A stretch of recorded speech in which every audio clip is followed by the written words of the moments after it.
Salut les amis, alors nous voici aujourd'hui de retour pour vous parler de la suite du Cimetière des livres oubliés, donc toujours de Carlos Ruiz Zafón, le jeu de l'ange. Donc ça fait très longtemps que j'avais lu le tome 1 et j'avais pas lu la suite, non pas parce que j'avais pas aimé, puisque j'espère que vous vous souvenez que j'avais beaucoup aimé, mais parce que la fin de l'histoire me paraissait une bonne clôture et que ça me donnait pas spécialement envie d'enchaîner, surtout que j'avais très peur que le suivant ce soit juste l'histoire du fils et qu'on soit dans une saga familiale où on enchaîne des histoires qui se ressembleraient un peu. Je me suis dit bon, je suis contente, je vais rester là-dessus, c'est bien. Donc j'ai mis beaucoup de temps à ouvrir celui-là, mais je l'ai ouvert avec enthousiasme en me disant que ça allait me consoler de ma déception que j'avais vécue avec la passe miroir. D'autant que quand je l'ai entamé, j'ai écrit un commentaire chez le lecteur chroniqueur en lui disant que je le commençais et il m'a dit tu vas voir, c'est le meilleur. Donc j'étais ultra hypée.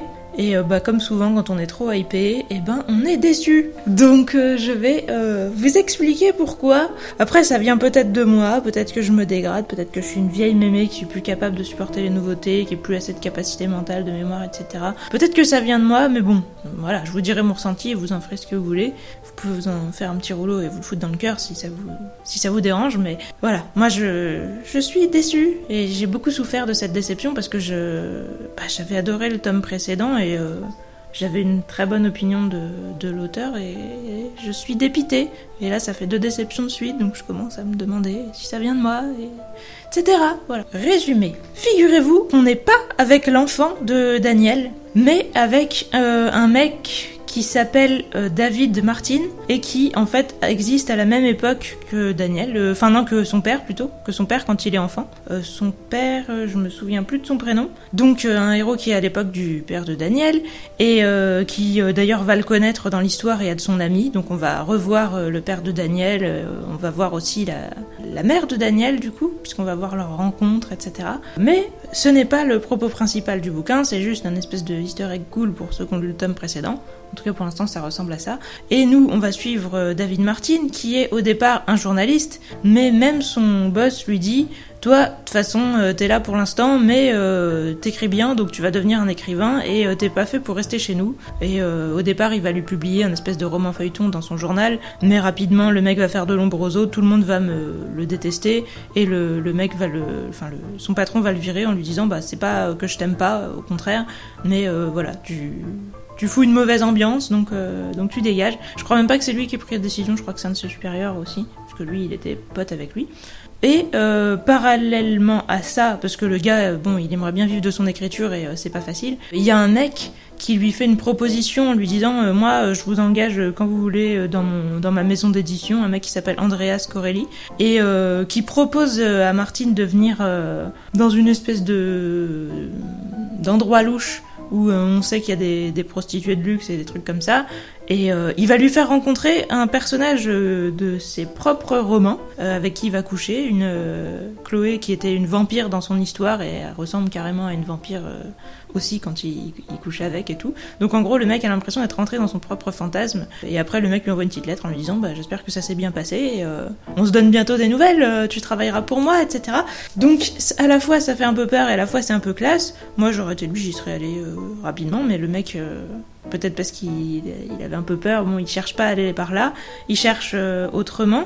Quand il était au journal, il était pote avec un mec qui s'appelle Pedro Vidal, qui est un riche, qui s'est toujours un peu occupé de lui depuis la mort de son père. En passant, on apprend que son père a été assassiné sauvagement, entre guillemets, dans une rue, comme ça, à des coups de feu, machin. Et lui, il pense que c'est parce que son père avait des mauvaises fréquentations, parce que depuis son retour de la guerre, il traînait avec des mecs louches, mais on sait pas trop. Donc Vidal lui propose de l'aider et le fait connaître des mecs qui travaillent aussi pour une maison d'édition, mais qui lui proposent de publier des livres sous un pseudo et avec des échéances assez régulières, etc. Donc il va être payé enfin pour son écriture et il va pouvoir publier une grosse saga. Donc sur le moment ça a l'air d'être un bon plan, mais finalement au fil du temps il se dit ouais moi je serai jamais connu sous mon propre nom, je peux pas écrire ce que je veux, je suis obligé d'écrire la suite de la saga selon ce que les mecs m'ont demandé. Donc il se sent quand même un peu enfermé et il va toujours avoir des nouvelles du fameux Andreas Corelli qui lui dit moi si tu viens chez moi tu pourras écrire le truc de tes rêves, même si il a un projet aussi, donc il lui dit pas tu pourras écrire ce que tu veux, mais il lui dit ce que je vais te proposer c'est ce que tu veux. Donc c'est un petit peu cavalier de sa part. Donc David Martin va commencer à souffrir de maux de tête violents, etc. Il va apprendre qu'il a une tumeur et qu'il va crever dans pas longtemps. Et là, le fameux Andreas Corelli va lui dire ouais, mais moi, je peux te guérir. Enfin, il lui dit pas vraiment comme ça, mais il lui dit je peux résoudre tous tes problèmes. Et le mec lui dit non, mais je vais mourir. Il lui fait ouais, bah tu verras, si tu travailles pour moi, les choses vont s'arranger. Et le gars accepte parce qu'il est au bout du rouleau. Déjà, le premier problème, c'est ses éditeurs précédents. Ses éditeurs vont mourir dans un incendie qui est pile arrivé à ce moment-là, comme c'est bizarre. C'est un peu flippant de la part de son nouvel éditeur. D'autant que lui, du coup, David Martin, il y a tout de suite la police qui le soupçonne. Ce qui est logique, parce qu'il avait des raisons de vouloir les voir mourir, vu qu'en plus, il voulait partir. Parce que oui, je vous l'ai pas dit, mais il leur a dit qu'il voulait partir. Et eux, ils lui ont dit non, t'as un contrat chez nous pour encore 5 ans, donc t'as pas le droit de partir. Et si tu veux partir, tu vas avoir des problèmes avec nos avocats. Et lui, il leur a dit, sous le coup de la colère, un truc du genre, ouais, de toute façon, vous allez mourir avant la semaine prochaine, un truc comme ça. Évidemment, ne pas dire ce genre de choses, surtout si vous faites affaire avec quelqu'un de louche qui risque de réaliser vos vœux. Donc les mecs meurent et la police donc pense que c'est David Martin, notre héros. Et en parallèle de ça, donc lui, il fait dodo chez Andreas Corelli et il fait un rêve où des infirmiers lui enlèvent sa tumeur comme ça à la main, comme si c'était une espèce d'araignée qui était dans son crâne et tout, enfin un rêve assez psychédélique. Et quand il se réveille, il se sent totalement bien et tous les gens qui le revoient lui disent « Oh mais dis donc, ta bonne mine, ça nous change de ces derniers temps ». Parce qu'en fait, il avait dit à personne qu'il avait une tumeur, c'est pratique aussi. Enfin, c'est pratique quand on guérit miraculeusement, mais sinon, ne faites pas ça chez vous. Hein. D'ailleurs, ça commence à ce moment-là et ça va être un de mes grands problèmes. J'ai 2 grands problèmes avec ce livre et un des 2, c'est que le héros, je supporte pas le fait qu'il ment tout le temps. Alors là, j'étais pas encore en train de ne pas le supporter parce que ne pas dire que tu vas mourir, certes ça donne lieu à des quiproquos chelous et ça me plaît pas, mais c'était pas encore au point justement de faire vraiment des mensonges délibérés, juste ne pas dire un truc privé qui te concerne parce que t'es fier ou quoi que ce soit. À ce moment-là, je pouvais encore avoir un peu d'empathie pour lui. Donc il va mieux et il va donc apprendre le travail que Andreas Corelli veut qu'il fasse, qui est d'écrire une religion. Donc c'est vraiment tout un boulot. Et lui, c'est quelque chose qui à la fois le dégoûte et l'emballe un peu. Le mec essaie de lui faire de la persuasion en lui disant « Je sais que vous allez le faire parce que je sais que vous savez que c'est fait pour vous, etc. » Mais lui, il a quand même l'air de douter un peu. Donc voilà sur quoi on part. À côté de ça, il y a la police donc qui commence à enquêter sur lui parce que il y a ses éditeurs qui ont disparu dans des circonstances bizarres. Et au fil de l'histoire, il va y avoir de plus en plus de gens qui vont disparaître dans des circonstances bizarres. David Martin va vouloir en apprendre plus sur qui est son éditeur, ce mystérieux mec qui... Ah oui, je vous ai pas dit. Ça, c'est mon côté, parce que j'attache pas assez d'importance à l'argent, mais outre le fait de lui guérir sa tumeur, qui est une chose auquel moi j'attache peut-être plus d'importance dans ma situation, mais il lui a aussi donné 100 000 francs. Donc voilà, le mec n'a plus de problème de santé, ni de problème d'argent, tout va bien pour lui, mais il doit écrire une religion. Donc ça lui a donné envie quand même de chercher des infos sur Andreas Corelli, et en cherchant des infos, il va tomber sur des gens qui vont disparaître les uns après les autres. C'est quand même bizarre, la police vont toujours soupçonner que c'est lui parce qu'à chaque fois ils entendent parler de lui pas très longtemps avant que les gens disparaissent, ce qui est assez logique. Donc voilà, on va être sur un truc où lui est poursuivi par la police, il faut qu'il essaye d'apprendre qui est Andreas Corelli et est-ce qu'il va écrire ou non une religion, etc. Qu'est-ce qui va lui arriver s'il le fait pas? Toutes ces questions, c'est ce qu'on va apprendre ensuite. L'histoire du coup, en fait, c'est pas... comme je vous disais, moi je pensais que ça allait être le fils de Daniel. Mais non, donc c'est un mec qui est à l'époque de son père, et finalement, du coup, c'est plus ancien. Donc on est toujours dans un Barcelone, pas vraiment encore en guerre, mais avec une sale ambiance quand même, où on sent que les gens, il leur en faut pas beaucoup pour s'entretuer, etc. Il y a beaucoup de non-dits, encore une fois, une ambiance assez malsaine. Nous, on est vraiment du point de vue de David Martin, même si c'est écrit à la 3e personne, je crois qu'on a vraiment que son point de vue, ce qui pourra éventuellement être un problème, parce que c'est vraiment un mec, comme je vous ai dit, qui m'a été très antipathique. Au début, je l'aimais bien, parce que dans les premières pages, quand il échange des sarcasmes avec son patron dans son journal, je l'ai trouvé assez drôle, et j'aimais bien cette ambiance, un peu série noire, mais avec de l'humour. Mais en fait, au fil du temps, le mec fait vraiment que des choix qui me paraissent mauvais. Je dis pas que c'est des mauvais choix, parce que de temps en temps ça marche, mais très souvent ça lui attire des problèmes. Comme je vous dis, il ment quasiment tout le temps, il dit quasiment jamais les choses à personne, il se brouille avec quasiment tous les gens qui connaît et qui l'apprécient, il a tendance à être très impulsif, et il peut facilement dire des choses méchantes aux gens ou partir en faisant la gueule quand on lui dit une chose méchante, etc. C'est vraiment le type de gens que je supporte pas dans la réalité, et donc le suivre comme héros, c'était vraiment pénible. Surtout au bout d'un moment, comme je vous dis, quand toutes ces décisions entraînent vraiment des des cascades d'événements négatifs et que bah du coup j'ai pas d'empathie parce que je m'identifie pas du tout à ce qu'il fait en fait. Et ça m'exaspère parce que moi j'aurais envie de fouiller dans d'autres directions que les siennes. Je vais y revenir, mais surtout aussi que l'enquête après bah, j'ai un peu l'impression de pas avoir suivi, d'avoir rien compris, d'avoir raté des épisodes ou que c'était pas clair ou je sais pas. Et puis il y a beaucoup de choses qui se sont enchaînées que j'ai pas trouvé très crédibles, mais ça j'y reviendrai dans la section appropriée.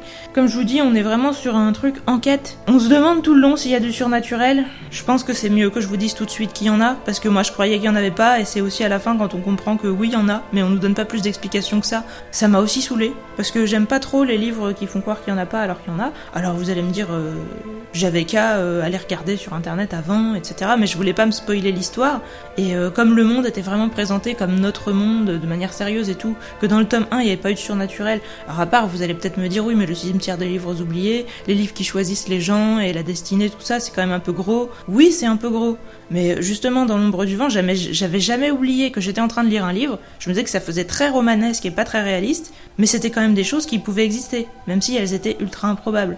Alors que là, on est passé dans carrément dans un monde fantastique et moi, j'ai pas été avertie, donc encore une fois, ça m'a un peu agacée parce que tout le long du livre, je me demandais quelle était l'explication rationnelle et je réfléchissais pour la trouver. Et à la fin, j'ai compris que ça servait à rien. Je déteste vraiment quand on me fait ça. Je pense évidemment à l'Outsider quand je dis ça. Donc évidemment, j'en ai pas fait la critique avec vous, mais voilà, hein, c'est mon problème principal avec ces bouquins.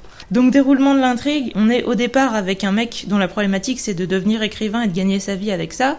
Très vite, quand il va avoir ses 100 000 francs, sa problématique, ce sera plus de gagner sa vie. Sa problématique, ce sera plus non plus de survivre, parce que quand il a sa tumeur, sa problématique, c'est aussi d'écrire un bon livre avant de crever. Tout ça, c'était encore des problématiques auxquelles je pouvais m'identifier.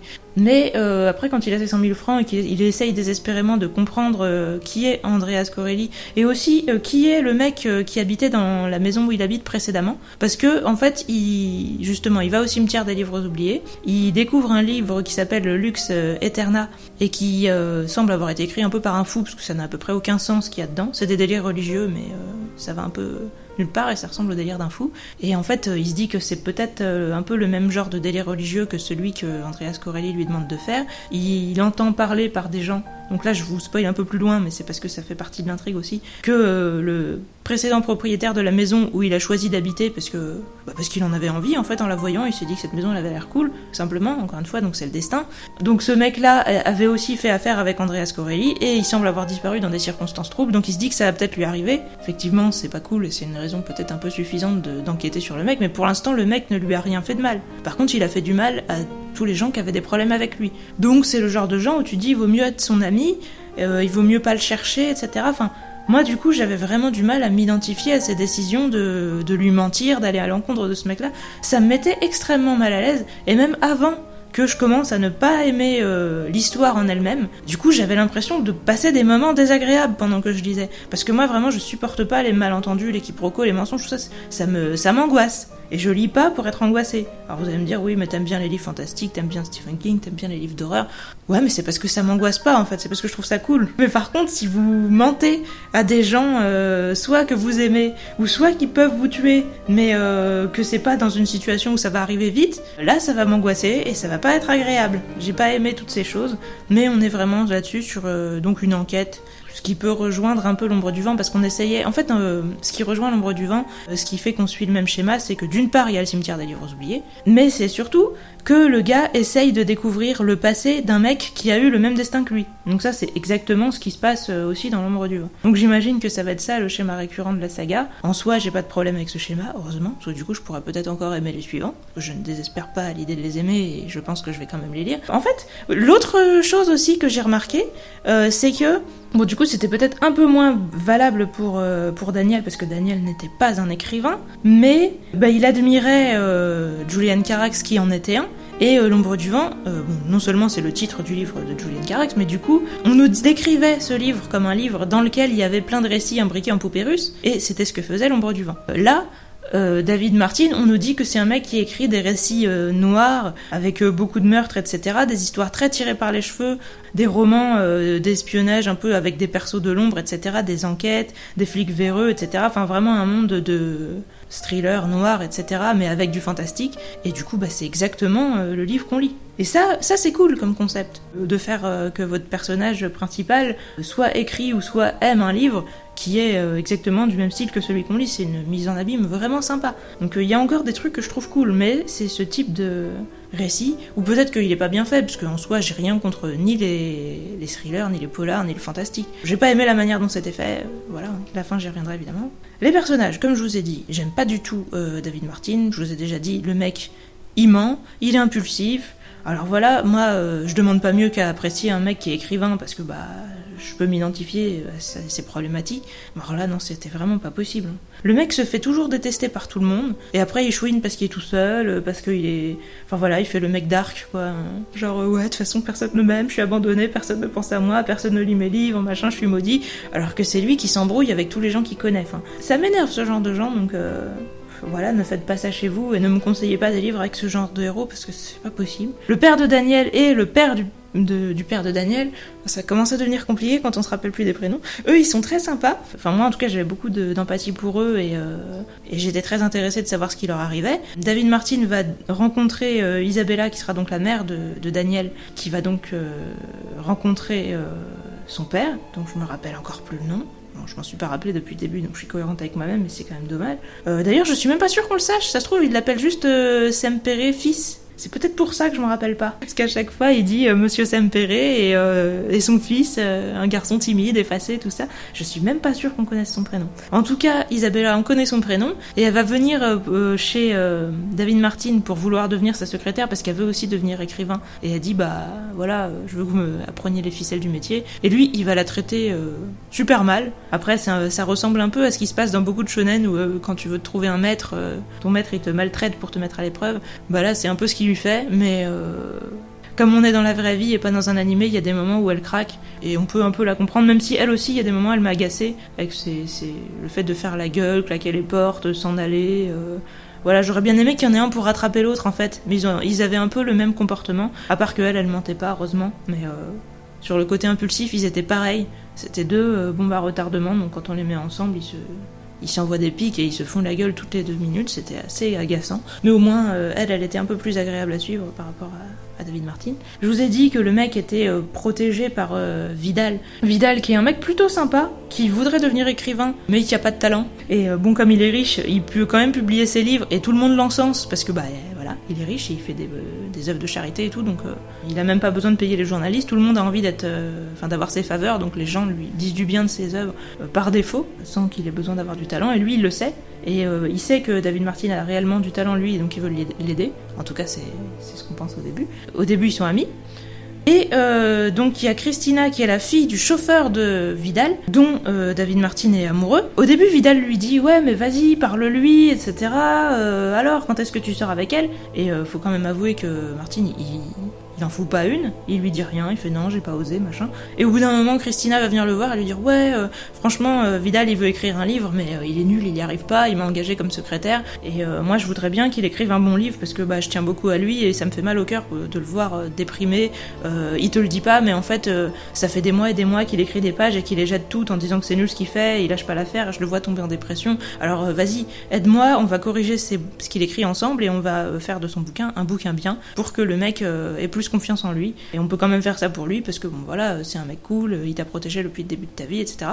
Donc ils commencent les deux et évidemment David Martin accepte parce qu'il a envie de passer du temps avec Christina, sauf que ça se voyait quand même un peu que Christina, si elle lui demandait ça, c'est parce qu'elle avait déjà un petit kiff sur Vidal. Enfin moi en tout cas je trouve, tu demandes pas pour n'importe qui de faire un livre pour lui donner plus d'amour propre en fait. L'amour propre des gens dont on est juste pote vite fait ou qui est juste notre patron ou quoi, on peut éventuellement s'en foutre. Enfin, je sais pas, c'est pas obligé, je veux pas dire qu'on peut jamais faire ça par amitié, mais je pense que la question méritait d'être posée à ce moment-là. Martin il se la pose pas trop, il la fréquente, enfin je pense qu'il voit un peu venir le problème, mais encore une fois, il aurait très bien pu en parler avec elle, et dans son style de écrivain maudit qui fait genre tout est contre moi, il lui dit rien, et les mois passant, eux les deux se rapprochent, mais les deux autres aussi se rapprochent, et au bout d'un moment, ils vont finir leur livre, le donner à l'autre qui va faire ouais c'est génial, j'ai écrit un bon livre, les critiques vont l'encenser et défoncer parce qu'entre temps il y a les éditeurs David Martin qui vont lui proposer de publier un livre sous son propre nom. Ça, c'est des trucs que j'ai trouvé bien. Je l'ai décrit avec passion, vous allez me dire, tu décris avec passion un livre que t'as pas trouvé, mais ouais, mais il y a plein de trucs que j'ai trouvé bien. Le début, je pense, le premier tiers, j'étais vraiment à fond dedans. Donc, il publie un livre à son propre nom, et le livre fait un flop total, tous les journalistes le défoncent, mais on se rend compte que ça a été un peu organisé, parce que tous les libraires qui veulent en acheter, on leur a dit qu'il était épuisé. Ça ressemble un peu à un coup monté, potentiellement par son éditeur qui voulait qu'il revienne à la saga qu'il était censé écrire pour eux, parce qu'en gros, ils lui ont accordé d'écrire un livre pour lui parce que ils ont vu qu'il était en train de battre triper, mais ils avaient pas réellement envie de le faire. Et donc, en même temps, le mec voit bider son propre livre et il voit que tout le monde encense le livre qu'il a écrit pour Vidal, en disant ah Vidal, ce génie. Donc c'est assez badant. Et à ce moment-là, d'ailleurs, il y a Vidal qui passe le voir et qui lui dit ouais, je suis un enculé, je suis un connard, je suis une merde. Et lui, il le console. Et il lui dit oh allez, tu me diras ce qui va pas une fois que ton livre sera publié, parce que ça c'était un peu avant. Et en fait après que son livre soit publié, il lui dit ouais au fait je vais épouser Christina. C'était donc ça pour ça qu'il se sentait comme une merde et qu'il me tripait en se disant ouais j'ai bien conscience de piquer la meuf d'un de mes meilleurs amis, mais bon en même temps faut quand même avouer que ça fait je sais pas, ça faisait des années au moins parce qu'au départ elle était jeune, il en parlait comme d'une adolescente en disant c'est la fille de mon chauffeur machin, et le gars disait déjà qu'il était amoureux d'elle. Il s'est passé genre 10 ans et le gars il lui a rien dit, il a rien fait, il a passé des mois avec elle, machin. Il me semble qu'ils ont couché ensemble un soir, mais encore une fois, sans vraiment se parler, sans vraiment se dire, bon, est-ce qu'on est ensemble, est-ce qu'on n'est pas ensemble, est-ce que t'es amoureuse de l'autre, est-ce que t'es amoureuse de moi, machin. Non, ils se sont quasiment rien dit, ils ont couché ensemble, et après, elle est repartie avec l'autre, et donc elle épouse Vidal, et lui, là, il a vraiment tous les côtés écrivain maudit, genre, voilà, son meilleur ami s'est marié avec sa meuf, et lui, il a du succès en littérature, parce que c'est lui qui lui a écrit son propre bouquin, et lui, il a échoué le sien, etc. Donc oui, mais bon, tu t'es quand même un petit peu tendu le bâton pour faire te battre, quoi, au bout d'un moment. Donc voilà, ça vous donne une idée des personnages. Donc Christina, qui est aussi quand même un peu torturée, parce qu'elle aussi, elle aurait pu quand même mettre les choses à plat avant, quoi. Donc elle est un peu comme lui. Elle dit pas les choses, et après, quand c'est trop tard, elle fait la meuf maudite. Vidal, il essaye d'être un mec bien, mais c'est pas toujours facile. Il est riche, etc. Il y a tout le monde qui l'encense, et lui, il préférait être avec des gens plus sincères, mais c'est compliqué. Donc voilà, il y a des persos cool, il y en a une bonne variété, etc. Mais quand on n'aime pas le héros, c'est compliqué. L'apparence, je sais pas pourquoi, j'avais vraiment une image précise du héros, je me souviens pas si on nous l'a beaucoup décrit. On nous décrit beaucoup ses états de santé, parce que comme quand même le mec il a une tumeur et après il s'en est remis. On nous dit beaucoup quand il ressemble à rien et quand il s'y remet à avoir une gueule normale. Mais sinon j'ai pas trop fait attention au physique des gens. Vraiment, ça m'a pas marqué. Donc, est-ce qu'ils étaient décrits, est-ce qu'ils l'étaient pas, je sais pas, mais j'ai pas fait gaffe. Personnalité, donc voilà, je vous en ai parlé. Et évolution, j'ai tendance à vous dire qu'il y en a pas, parce que le héros va vraiment pas se remettre en question sur sa manière de fonctionner. Il va vraiment toujours ne pas dire les choses aux gens, toujours faire le mec maudit. Il y a juste le temps qui passe Et d'ailleurs, il y a les mêmes côtés tristes que dans le précédent sur le fait qu'on voit vieillir des gens. Par exemple, justement, le père du père de Daniel, donc David Martin, l'admirait et il allait se réfugier chez lui plusieurs fois quand il était enfant parce que son père le battait et il voulait lui détruire ses livres et tout. Et lui, il a couru là-bas en disant vite, mettez le livre à l'abri, ce qu'il lisait Dickens. Et donc il lui a dit mets à l'abri mon livre de Dickens parce que sinon mon père va le détruire, etc. Donc il le voyait comme un mec super fort et super intelligent et tout. Et en fait, après, on voit ce mec-là vieillir et commencer à avoir du mal à se déplacer et tout, et du coup il dit oh là là, c'était le mec qui me paraissait fort et indestructible et tout dans mon enfance, et maintenant je le vois un petit vieux ratatiné, ça fait mal au cœur et tout, donc ça m'a vraiment rendu triste et j'avais beaucoup d'empathie pour ça, mais après j'allais dire on n'est pas tous concernés par les trucs, là pour ça j'avais vraiment de l'empathie, et je trouve que c'était déjà ce qui était bien décrit dans le tome précédent, le fait que les gens qui nous paraissent entre guillemets forts, etc. Même des gens qui ont pu être méchants par le passé, hein, mais que quand on les voit vieillir, ils deviennent tous pathétiques et que qu'on les aime ou qu'on les aime pas, ça fait toujours mal en fait. Donc ça, c'était toujours aussi bien décrit. À côté de ça, il y a toutes ces choses que j'ai moins aimées. L'univers, les lieux et créatures, alors figurez-vous qu'on est toujours dans notre monde et qu'on est toujours à Barcelone, mais voilà, il y a du fantastique. Je ne sais pas si Chloé était réellement une vampire ou si c'était une autre fille qui avait passé un contrat avec Andreas Corelli. Je ne sais pas, on n'a pas la réponse à ma connaissance, et il y a beaucoup de choses dont on n'a pas la réponse à ma connaissance, et beaucoup de choses que j'ai pas compris, donc ça m'a un peu agacée. Andreas Corelli, on sait qu'il y a une embrouille fantastique avec, mais on ne sait pas exactement qui c'est, pourquoi il a ces pouvoirs-là ou quoi que ce soit. Donc ça aussi, ça me saoule. Donc voilà, il y a des gens qui guérissent spontanément de leur tumeur en faisant des pactes avec, entre guillemets, le diable ou un ange ou on ne sait pas qui. En tout cas, avec Andreas Corelli. Ça me plaît pas, parce que moi, s'il y a du fantastique, je veux savoir pourquoi, d'où ça vient, qu'est-ce que c'est, etc. Enfin, j'aime pas qu'on me mette ça comme ça, que ça sorte de derrière les fagots. Logique et cohésion. J'imagine qu'il était censé y en avoir, parce que comme je vous dis, on est dans une enquête avec un truc extrêmement tarabiscoté, là, avec beaucoup de persos, et encore une fois, c'est un mec qui revient sur le passé d'un autre mec, donc il va voir des gens qui sont vieux, qui lui disent des choses pas très claires, et lui il essaye d'en faire des déductions. La moitié du temps, les déductions qu'il faisait, j'arrivais pas trop à comprendre d'où il les avait sorties. Plus ça avançait, et plus j'étais déconnectée. Je pense que peut-être c'est un livre où on peut vraiment pas se permettre de louper un wagon, je sais pas si ça se dit, mais de louper un chapitre en tous les cas, parce que sinon on est tout de suite éjecté du train.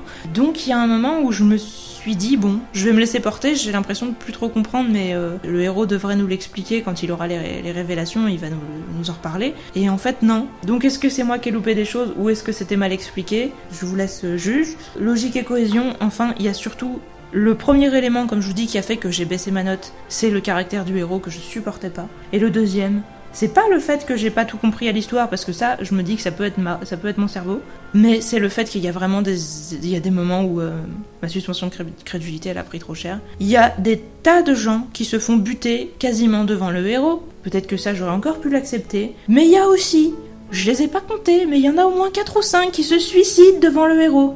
Et à un moment, ça fait quand même beaucoup. Je sais pas si le suicide était à la mode à Barcelone dans les années 20, mais moi, il y a un moment, je rigolais, alors que c'était des persos intéressants, importants, qui étaient là depuis le début, et où on était censé avoir de l'empathie pour eux. Et la situation était triste. Mais j'étais tellement en train de me dire, non, il va pas se suicider, que du coup, quand il se suicidait, j'étais en mode, putain, puis je me marrais en me disant, non, mais c'est pas possible, ce livre, c'est pas possible. Il y a un moment, j'y crois plus. C'est plus possible, moi, je ne peux pas. Donc c'est ça qui a fait qu'à un moment, j'ai senti que je suis descendue, parce que j'arrivais plus à prendre l'histoire au sérieux, j'arrivais plus à y croire, j'arrivais plus à être dedans. Je me disais, là ça devient un running gag, quoi. Le premier, tu te dis, oh, merde, mon Dieu, et tout. Le deuxième, tu fais, oh putain, encore. Le troisième, tu fais, non. Et après, le quatrième, tu commences à rigoler. Et le problème, c'est que, voilà, je sais plus s'il y en a eu 4 ou 5, mais il y en a un, c'était un perso important. Je vous le dirai en spoil. Et sa mort, voilà. J'ai rigolé et je me suis dit, je vais arrêter pour aujourd'hui parce que là, je peux plus en fait. Je sens que je peux plus. C'est soit j'écoute plus parce que je trouve que j'ai du mal à suivre, ou soit j'écoute et je rigole parce que je me dis non, j'y crois plus. Je crois pas à ce que je suis en train de lire. Je suis désolée pour les gens qui ont trouvé ça totalement génial. Je dis pas que le suicide c'est rare, etc. Mais que les gens se suicident toujours pile quand le héros arrive, alors que c'est pas ce qu'ils veulent faire, et puis que le héros des fois il commence à partir, et puis soudain il a un mauvais pressentiment, il revient en arrière, et puis pouf, il voit les gens se suicider. Mais il y a un moment vraiment je trouvais ça trop ridicule. Je me suis dit c'est pas possible.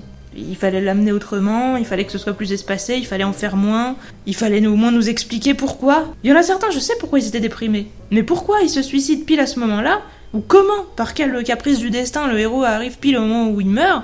Après vous allez me dire oui justement, bah voilà c'est le destin, c'est le cas. Non pardon, je suis un petit peu trop encore une fois dans le délire de Stephen King. Non, moi le destin je ne peux pas, à moins que le livre nous spécifie qu'il y a des entités surnaturelles qui s'occupent du destin, qu'on nous explique pourquoi. Si j'étais dans un monde fantastique ou quoi, et qu'on nous disait ouais mais le dieu du destin machin, si on nous en avait parlé je me dirais ouais c'est vrai que d'accord, peut-être le mec il a une malédiction qui fait que tout le monde crève sur son passage, mais là non quoi.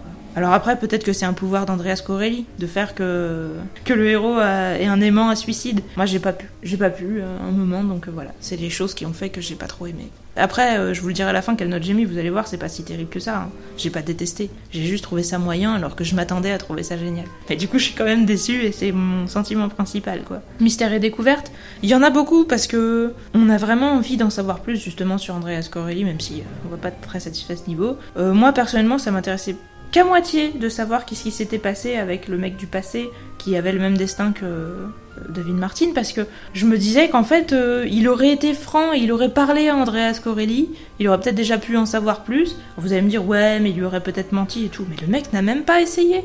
Après vous allez me dire oui mais si on veut enquêter sur quelqu'un c'est peut-être pas prudent de lui en parler. Le mec ne lui a rien fait de mal depuis le début, pourquoi vouloir tout de suite Moi je voudrais au moins qu'il essaye. Après si les gens sont contre lui, si la circonstance fait que ça commence à se justifier, qu'il a pris trop cher en étant sincère avec les gens, qu'au bout d'un moment il peut plus, j'aurais peut-être pu, mais là le gars il est comme ça dès le début. Et il fait ça avec tout le monde. Il ment tout le temps. Il fait que les choses dans le dos des gens.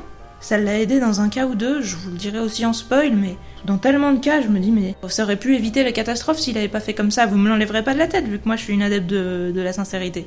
Et j'aurais voulu lire le livre du même héros qui aurait été sincère et qui aurait pas provoqué la moitié de ses problèmes tout seul. J'aurais vraiment voulu. Parce que là, je pouvais pas avoir de l'empathie pour lui. Mais oui, du mystère, il y en a. De la découverte, il y en a. Barcelone, bon, j'avais quand même déjà l'impression de l'avoir exploré dans le tome d'avant, j'ai pas l'impression que ça ait changé tant que ça dans le passé. C'est surtout le côté roman noir, etc. Du coup, c'est vraiment un côté enquête. Je sais pas s'il y en a tant que ça. Il y en a sur certains personnages, mais encore une fois, j'ai trouvé que ça a été trop vite, qu'il y avait trop de personnages trop vite. On les a pas assez vus, tout ça. Enfin, par rapport à l'ombre du vent, il y a plein de persos. J'ai pas vraiment réussi à retenir leur nom, j'ai pas vraiment retenu qui c'était, pourquoi ils étaient là, etc. Enfin... Ouais, il y a... Enfin, je dis plein de persos, je pense que j'exagère, mais je vous en parlerai en spoil de tout ça. En tout cas, il y en avait, mais pour moi, peut-être que ça m'a pas suffi, en tout cas. L'écriture, elle est quand même belle, mais il n'y a pas des phrases qui m'ont émue autant que dans celui d'avant. Il y a des passages que, comme je vous dis, j'ai été triste, j'ai été touchée, notamment, comme je vous disais, quand Sempere père est vieux, enfin, père du père, Sempere grand-père, et tout ce qui touche à ça... J'ai bien aimé, je vous disais, les échanges de piques. Le héros, une de ses caractéristiques que j'aimais bien, c'est son côté sarcastique. Et les échanges de piques qu'il a avec certains persos, je les ai trouvés sympas. Il y a des moments comme ça où il y a une bonne ambiance. Les scènes d'action étaient pas trop mal, outre la surabondance de suicides, mais les moments où il y avait un peu des courses-poursuites, des coups de feu et tout ça, j'ai bien aimé. Alors que c'est quelque chose qu'il y a certains livres où j'aime pas. Mais pour moi, même l'écriture, elle était pas aussi géniale que dans l'ombre du vent. Même si, bon, elle était... peut-être un tout petit peu en dessous, genre un point en dessous, mais c'est pas non plus, elle était pas mauvaise, loin de là. Et ça reste la qualité principale, je pense. Poésie et contemplation, il y en a un peu, parce que voilà, le héros c'est clairement un écrivain maudit, donc il y a un côté, voilà, poète maudit, tout ça, mais c'est quand même plus, on est dans une ambiance roman noir, donc pas trop. Je dirais un peu en dessous de la moyenne. Suspense et action, comme je vous dis, il y en a pas mal. Il y a vraiment des scènes de poursuite et tout. Après, on est quand même beaucoup plus sur un côté enquête. Ne venez pas là que pour l'action, parce que vous allez avoir l'impression d'attendre pendant les 3/4 du bouquin. On est vraiment plus sur un truc émotion, mais moi j'ai pas compris justement, parce que moi j'étais sur une torture émotionnelle. Si vous, les non-dits, les mensonges, les situations comme ça... où vous devez des comptes à quelqu'un de dangereux et tout, ne vous angoisse pas. Peut-être que vous verrez des qualités que moi, l'angoisse m'a empêché de voir. Suspense et action, du coup, oui, quand même, c'est au-dessus de la moyenne. C'est plutôt pas mal. Dialogue, oui. Alors là, oui, j'aime beaucoup les dialogues. Je pense que c'est... Est-ce que c'est mieux que le précédent ? Je sais pas. En tout cas, c'est au moins aussi bien. Réellement, j'ai adoré les échanges de sarcasme, les passages un peu humoristiques, même les passages émouvants et tout ça. Et puis les moments où les persos s'engueulent, même si j'aime pas ça, bah c'était bien fait. Donc ouais, les dialogues sont extrêmement bien faits, extrêmement touchants. Il y a des persos qui ont leur propre manière de parler. On sent une différence entre les jeunes et les vieux et tout. Il y a beaucoup de persos qui ont des humours un peu différents. Comme je vous disais, là, j'adore son patron de son journal du début, là, qui est hyper violent, mais en même temps hyper gentil. Puis j'adore l'humour qu'il a avec... je crois que c'est son patron, parce qu'après il change de journal, il va bosser chez la concurrence. Et les deux, ils ont un humour... flippant, on va dire, mais que j'ai vraiment rigolé plusieurs fois dans leur vanne, et c'est pas très courant que je rigole dans des livres, surtout que c'est pas un livre humoristique, donc voilà, je pense que les dialogues c'est vraiment le gros point fort encore. Crédibilité, réalisme, bah du coup oui, carrément. Et originalité, côté marquant, je vous dis, j'ai été très marquée par le journaliste du début, enfin le héros et Isabella. Leurs dialogues, ils étaient pas mal, mais je pense pas que ça va trop me marquer non plus. Non, les dialogues, ils sont vraiment très bons, mais je suis pas sûre qu'il me marque trop, à part, je vous dis, cet humour du journaliste du début que j'ai vraiment adoré. Je sais pas pourquoi, mais ça arrive, hein, il y a des passages comme ça, il y a des persos, on aime un perso précis, et voilà. Et donc en note globale, vous vous demandez combien j'ai mis, vous demandez à quel point je suis pas contente, bah j'ai mis 6. Vous voyez venir quand je vous ai dit non, en fait, c'est pas que j'ai pas aimé, hein, j'ai trouvé ça moyen plus, mais je m'attendais vraiment à trouver ça génial.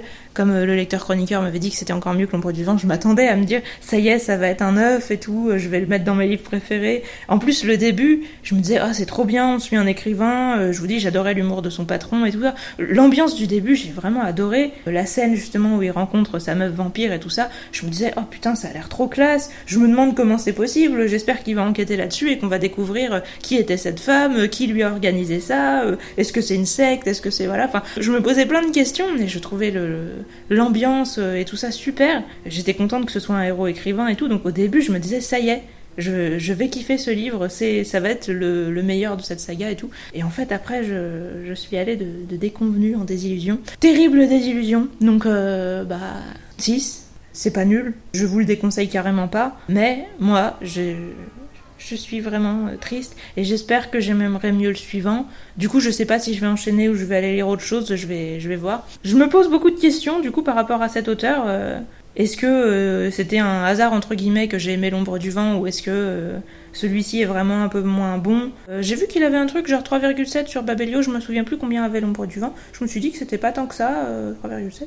Dites-moi en tout cas combien vous lui avez mis ou si vous avez aimé, si vous avez aimé pourquoi, est-ce que vous êtes d'accord avec mes ressentis et tout, parce que ça m'intéresse vraiment de le savoir. Je m'attendais pas du tout à ça, surtout pour les défauts entre guillemets, pour les qualités si, parce que les dialogues ils étaient déjà bons avant et tout, donc ouais, mais en tout cas je m'attendais pas non plus à ce qu'il y ait du fantastique. Globalement donc ce livre m'a surpris, plutôt en mal mais pas que. Du coup ça m'intéresse énormément de savoir ce que vous en pensez, donc n'hésitez pas à me le dire.